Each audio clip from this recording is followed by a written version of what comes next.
Tagar tangkap Yakut trending, buntut contohkan suara toa masjid dengan gonggongan anjing. Ini saya kira misleading ya, yang saya pahami tentunya mungkin Menteri Agama Yakut itu ada versi sendiri yang dia baca, wallahu alam ya. Yang paling sederhana lagi, tetangga kita ini kalau kita hidup dalam satu komplek itu misalnya, kiri kanan depan belakang pelihara anjing semua.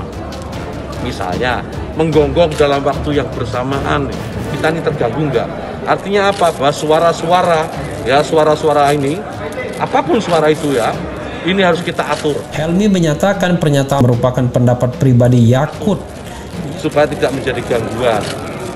Ya, speaker di musola masjid monggo dipakai, silahkan dipakai, tetapi tolong diatur agar tidak ada yang merasa terganggu, agar niat menggunakan toa, menggunakan speaker sebagai sarana, sebagai wasilah untuk syiar, melakukan syiar tetap bisa dilaksanakan tanpa harus mengganggu mereka yang mungkin tidak sama dengan keyakinan kita.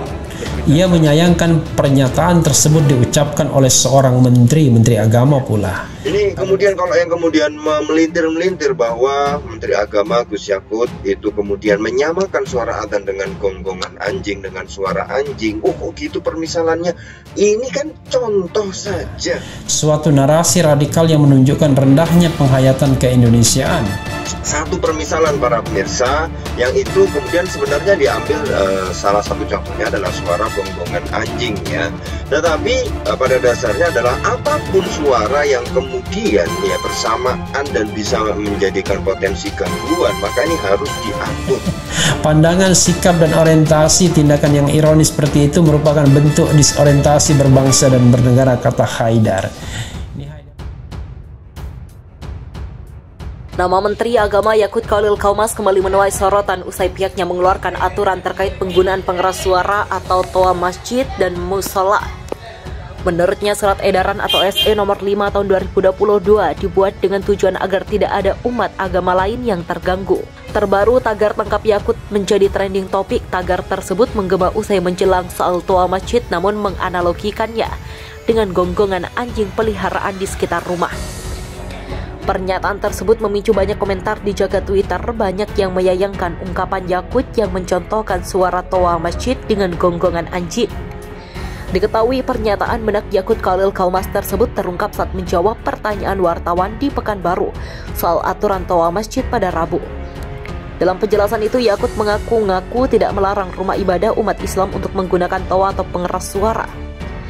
Kita tahu itu syiar agama Islam, silahkan gunakan toa, tapi tentu harus diatur.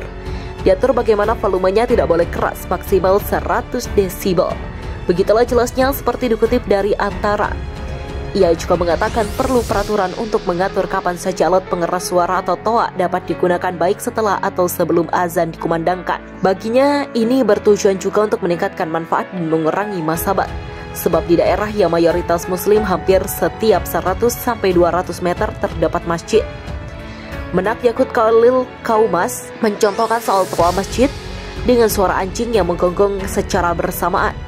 Contohnya lagi, misalkan tetangga kita kiri, kanan, depan, belakang pelihara anjing semua. Misalnya menggonggong di waktu yang bersamaan, kita terganggu nggak? Artinya semua suara harus kita atur agar tidak menjadi gangguan, ujar Yakut Khalil Qaumas. Diketahui surat edaran atau SE nomor 5 tahun 2022 terkait pengaturan penggunaan pengeras suara di masjid dan musola masih menjadi pro dan kontra sejumlah kalangan. Pernyataan Menteri Agama Yakut Khalil Qaumas bikin geger publik. Dalam acara di Pekanbaru kemarin, Gus Yakut mencontohkan gonggongan anjing dengan suara toa masjid. Maka dari itu, Yakut meminta adanya peraturan untuk mengatur waktu alat pengeras suara atau toa masjid di musola yang dapat digunakan baik setelah ataupun sebelum azan dikumandangkan. Banyak komentar yang datang dari tokoh politisi tentang pernyataan Gus Yakut ini. Berikut 10 fakta mengenai peristiwa tersebut yang dikumpulkan FIFA di antaranya. 1. Samakan toa masjid dengan gonggongan anjing. Yakut menjelaskan pedoman aturan ini bertujuan untuk meningkatkan manfaat dan mengurangi hal yang tidak bermanfaat, sebab di daerah di Indonesia yang mayoritas muslim hampir 100 hingga 200 meter terdapat masjid atau musala. Kita bayangkan saya muslim, saya hidup di lingkungan non-muslim, kemudian rumah ibadah mereka membunyikan toa sehari 5 kali dengan keras secara bersamaan. Itu rasanya bagaimana? Begitulah ucapnya. Contohnya lagi, misalkan tetangga kita kiri, kanan, depan, belakang pelihara anjing semua. Misalkan menggonggong di waktu yang bersamaan, kita terganggu tidak? Artinya semua suara-suara harus kita atur agar tidak menjadi gangguan, ujarnya. Menteri Agama Yakut Khalil Kaumas membandingkan pengeras suara masjid dengan gonggongan anjing. Pendiri lembaga survei kedai kopi Henry Satrio mengatakan bahwa alunan azan tak hanya panggilan sholat, tetapi simbol toleransi agama. Alunan azan bukan hanya sekedar panggilan bagi umat Islam untuk melaksanakan ibadah sholat, tapi juga merupakan simbol toleransi beragama karena pada saat yang bersamaan pemeluk agama lain menghormati itu, ucap Henry kepada wartawan pada Kamis 24 Februari. Henry mengaku tidak sedih karena Yakut membandingkan suara azan dengan gonggongan anjing. Ia menyebut pemahaman toleransi agama Yakut tipis. Aturan yang baru saja diterbitkan Menak Yakut, apalagi membandingkan suara azan dengan gonggongan anjing, itu sangat membuat saya sedih.